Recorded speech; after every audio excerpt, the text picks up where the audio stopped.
வணக்கம். நம்ம red cross எப்படி தொடங்கப்பட்டது? அதனுடைய பலன்கள் என்னங்கிறது குறித்து நம்மளுடைய சொக்கலிங்கம் சார் அவர்கள் வந்து மிக சிறப்பான உரை வந்து ஆற்றிட்டு இருக்கிறாங்க. அந்த சார் அதாவது நீங்க இப்போ சொன்ன விஷயங்கள்ல வந்து பார்த்தோம்னா, தமிழகம் மட்டுமல்ல இந்தியா முழுவதும் வெளிநாடுகளிலும் வந்து இந்த அமைப்பு வந்து மிக சிறப்பாக செயல்பட்டு வருவதையும், ஒவ்வொரு மாவட்டம் வாரியாக யார் யார் தலைவரா இருப்பாங்க, இந்தியாவுக்கு யார் பிரசிடென்ட் இருப்பாங்கங்கிற தகவல சொன்னீங்க. இதற்கு இடையில பார்த்தோம்னா, இந்த செஞ்சிலுவை சங்கம்ங்கிறது வந்து எதனை அடிப்படையாகக் கொண்டு இயங்குகிறது?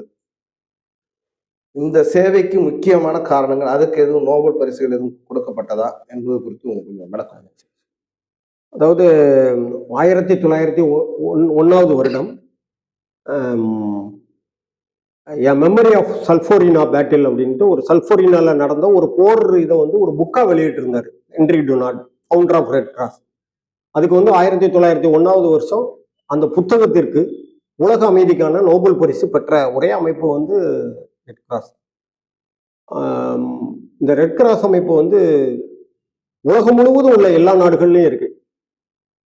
அதை வந்து முஸ்லிம் நாடுகள் வந்து ரெட் கிரசன்ட் அப்படின்னு வச்சிருக்காங்க, இளம் பிறை சங்கம் அப்படின்னு சொல்லுவாங்க. மற்ற எல்லா நாடுகள்லயும் ரெட் கிராஸ்ன்னே வச்சிருக்காங்க.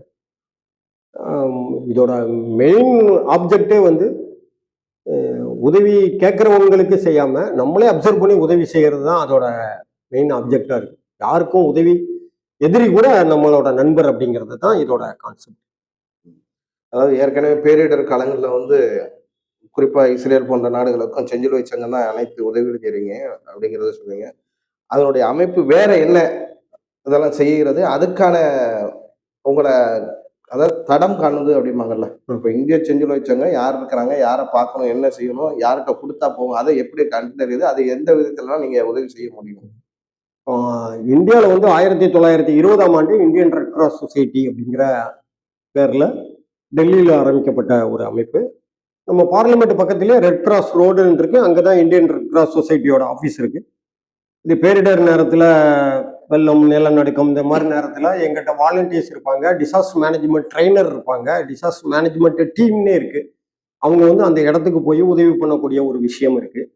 முதலுதவி ஃபர்ஸ்ட் எய்டு கிளாஸஸ் எடுக்கிறது, முதலுதவியை வந்து கல்லூரி மாணவர்களுக்கும் பள்ளி மாணவர்களுக்கும் கொண்டு போய் சேர்க்கறதுக்கான ஒரு அமைப்பு ரெட் கிராஸ் இருக்கு. அப்புறம் பிளட் பேங்க், கவர்மெண்ட் பிளட் பேங்கோட இணைந்து அத்தனை மக்களுக்கும், பாதிக்கப்பட்ட மக்களுக்கு பிளட்டு கொடுக்கறதுக்கு அதிகமான நபர்களை உருவாக்குனது ரெட் கிராஸ்ன்னு சொல்லலாம். அப்புறம் ஹெல்த் ஓரியன்டா உள்ள விஷயங்கள், இப்போ கோவிட் சமயத்தில் ஒர்க் பண்ணது, இந்த மாதிரி வேலைகள் எல்லாமே இந்த ரெட் கிராஸ் நம்ம செயல்பட்டு. நீங்க ஒரு குறிப்பா ஒன்று சொன்னீங்க, அதாவது international federation of red cross and red crescent science, அது என்ன செய்யறதுங்கிறது? அது வந்து இன்டர்நேஷனல் லெவல்ல ஒரு கமிட்டி இருக்கு, அது இன்டர்நேஷனல் ஃபெடரேஷன் ஆஃப் ரெட் கிராஸ்ன்னு சொல்றது. சுவிஸ்ல தான் அந்த ஆஃபீஸ் இருக்கு. அவங்க எல்லா ஸ்டேட்லேயும் அப்சர்வ் பண்றவங்க வந்து அவங்களா இருப்பாங்க. எல்லா கண்ட்ரியில் உள்ள ரெட் கிராஸையும் அப்சர்வ் பண்றவங்க. ஒரு பேரிடர் நேரத்தில் அவங்களோட மெட்டீரியல்ஸ் எல்லாம் சிங்கப்பூர் ரெட் கிராஸ்ல இருந்து வரும். அது வந்து திருநெல்வேலி வரைக்கும் வந்திருக்கு. நம்ம தமிழ்நாடு ரெட் கிராஸ் மூலமாக பாதிக்கப்பட்ட இடங்களுக்கு கொண்டு போய் சேர்க்கக்கூடிய வேலைகளை நாங்கள் எல்லாம் பார்த்துருக்கோம். சுனாமி நேரத்தில் ஒர்க் பண்ணியிருக்கோம். இப்போ நடந்த ஃப்ளட்டு ஒட்டி செயல்பட்டுருக்கோம். ஸோ அது எங்களுக்கு ட்ரைனிங் கிடைச்சதுனால நாங்கள் போய் ஒர்க் பண்ணுறதுக்கு வசதியாக இருந்துச்சு எல்லா நேரம். இப்போ ட்ரைனிங் ஒரு விஷயத்த சொல்லியிருக்கீங்க. அப்போ ரெட் கிராஸ்ல சேராங்கன்னா அதுக்கு பயிற்சி எதுவும் கொடுக்கப்படுகிறதா? அதுக்கு எத்தனை நாள் பயிற்சி இருக்கு? ரெட் கிராஸ் மெம்பர்ஸுக்கு வந்து மாவட்ட ஆட்சித்தலைவர் மற்றும் ரெட் கிராஸ் இங்கே லோக்கலில் உள்ள ரெட் கிராஸை கான்டாக்ட் பண்ணால் மெம்பர் ஆகிக்கலாம். ஆனால் கல்லூரி மாணவர்கள் அதிகமாக இந்த டிசாஸ்டர் மேனேஜ்மெண்ட் ட்ரைனிங் கொடுத்துக்கிட்டு இருக்கோம். மார்க் ட்ரில் வரைக்கும் கொண்டு போய் கொடுக்குறோம். உங்களுக்கு டிசாஸ்டர் டைப்ஸ் ஆஃப் டிசாஸ்டர் சொல்லிக் கொடுக்குறோம். டிசாஸ்டரில் என்னென்ன பாதிப்பு நடந்துச்சுன்னா எது செய்யலாம் எது செய்யக்கூடாது அப்படிங்கிற விஷயங்களை எல்லாம் கொண்டு போய் சேர்க்கறது தான் மெயினாக இருக்கு. அப்படி பண்ணோம்னா எப்போ டிசாஸ்டர் வந்தாலும் அந்த டீமை நம்ம உடனே கிரியேட் பண்ணி, மாவட்ட அளவில் பேரிடர் குழுக்கள் இருக்கு, மாநில அளவில் பேரிடர் குழுக்கள் இருக்கு, கண்ட்ரி லெவல்லையும் பேரிடர் குழுக்கள் இருக்கு. பாதிக்கப்பட்டவங்களுக்கு அன்றாடம் கழிக்க ஒரு 2-3 நாள் கழிக்கக்கூடிய அளவுக்கு வெசல்ஸ் வச்சிருக்கிறோம். சில கிராசரிஸ் பொருட்கள் கொடுக்கறதுக்கும் தயாரா இருக்கிற மாதிரி. இப்போ ரெட் கிராஸுக்கும் ரெட் கிரசன்ட்டுக்கும் உள்ள சின்னங்கள் இருக்கு. அதுல வித்தியாசம் என்னன்னு சொல்ல முடியுமா? ஒன்றும் இல்லை, ரெட் கிராஸ்ங்கிறது 5 கியூப்னு சொல்லிட்டோம். ம். 5 கியூப் தான் ரெட் கிராஸ். ரெட் கிரசன்ட்ங்கிறது முஸ்லீம் நாடுகள்ல வந்து இந்த கிராஸ் அக்செப்ட் பண்ணாதனால அவங்க பிறை போட்டிருந்தாங்க.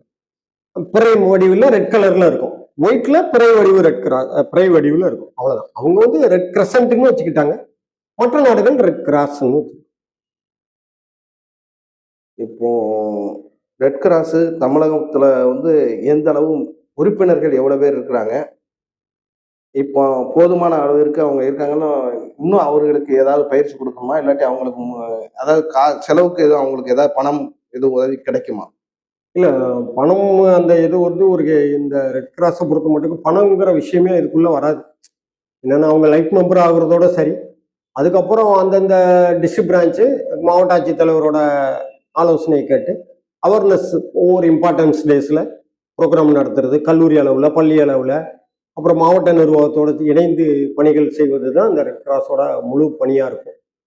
இது போக மாநில ரெட் கிராஸ் வந்து எல்லா மாவட்டத்தையும் உள்ளடக்கிய ஒரு மாநில ரெட் கிராஸ் சென்னையில் இருக்கு, மாண்டித் ரோட்ல இருக்கு. ரெட் கிராஸ் ரோடுன்னே பேரு அந்த ரோடு.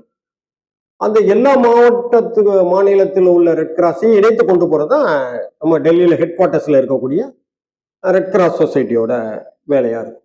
இப்போ ரெட் கிராஸுக்கு பல்வேறு நிகழ்ச்சிகள் நடத்த போறோம், எல்லா இடங்களும் போறோம்னா அதுக்கு செலவு வகையில் அது ஒண்ணு இல்ல. அதுக்கு யாரு செலவு கொடுப்பாங்க? அது என்ன இல்ல, கவர்மெண்ட் எதுவும் கார்பரேட் பீப்புள்ஸ் எல்லாம் சிஎஸ்ஆர் ஃபண்டு ரிலீஸ் பண்றதுக்கு இருக்காங்க. ஒரு இன்டர்நேஷனல் ஆர்கனைசேஷன் ரெட் கிராஸ். இப்போ ரோட்டரியை நம்ம ரொம்ப சந்தோஷமா பேசுவோம் ரோட்டரியை பத்தி. என்ன காரணம்னா பல்ஸ் போலியோவை இந்த வேர்ல்டுல இருந்தே நீக்கினது ரோட்டரி கிளப்னு சொல்லுவோம். லயன்ஸ் கிளப்பை பொறுத்த மட்டும் சொல்றது, ஐ டொனேஷன்ல வந்து உலக அளவுல கண் தானத்துக்கு இம்பார்ட்டன்ஸா கொடுத்தது லயன்ஸ் கிளப். அது மாதிரி பிளட் டொனேஷனுக்கு இம்பார்ட்டன்ட் கொடுத்தது ரெட் கிராஸ்ன்னு நாங்க சொல்லுவோம். கமர்ஷியல் பிளட் டோனர் எல்லாம் நீக்கி இப்போ வாலண்டியரா பிளட் டொனேஷன் கொடுக்கக்கூடிய டோனர்ஸ் அதிக பேரை உருவாக்கி இருக்கிறது ரெட் கிராஸ். Right sir. இது வரைக்கும் நம்ம மே 8ஆம் தேதி ரெட் கிராஸ் தினம் வந்து கொண்டாடப்படுவதை வலியுறுத்தி நாம் மிக சிறப்பான முறையில் பல்வேறு கருத்துக்களை நம்மளிடம் பகிர்ந்து கொண்ட நமது சுக்கலிங் சார் அவர்களுக்கு நன்றியை தெரிவித்துக் கொள்கிறோம். அடுத்த நிகழ்ச்சியில் விடைபெறுவது உங்கள் ராமலிங்கம். தேங்க்யூ.